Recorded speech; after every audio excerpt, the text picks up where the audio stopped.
bitte. Caro, nein.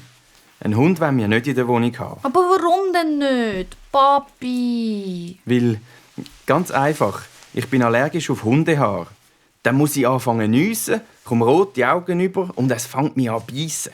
Wirklich? Ja, es tut mir leid, Caro, aber diesen Wunsch können wir dir leider nicht erfüllen. Allergie. So eine blöde Ausrede. Caro. Ich bin von meinem Stuhl aufgestanden und schnell aus der Küche verschwunden. In meinem Zimmer habe ich mich auf mein Bett fallen lassen und habe meinen Kopf in meiner riesigen Stoffschildkröte vergraben.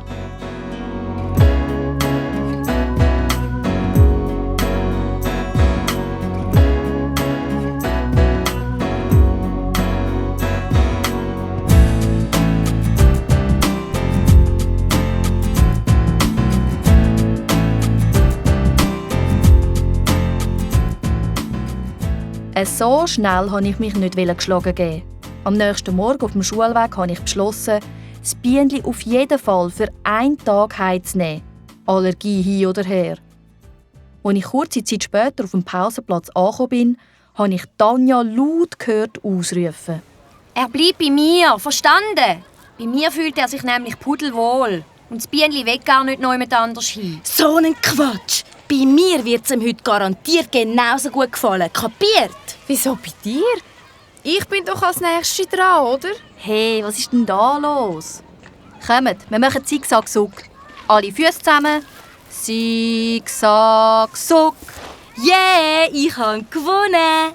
In diesem Fall muss Tanja heute pünktlich am 2 mit dem Bienenli auf dem Arm von der Esther ihrer Wohnungstür stehen.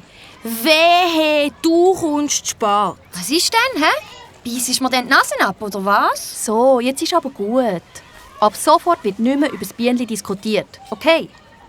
Sonst gibt es am Schluss noch eine Schlägerei. Und so etwas Doofes überlassen wir besser den Buben.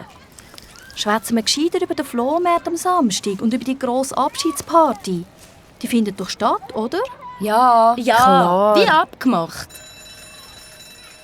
Als es geläutet hat, sind wir ins Schulzimmer gegangen und haben unsere Sachen fürs Zeichnen parat gemacht.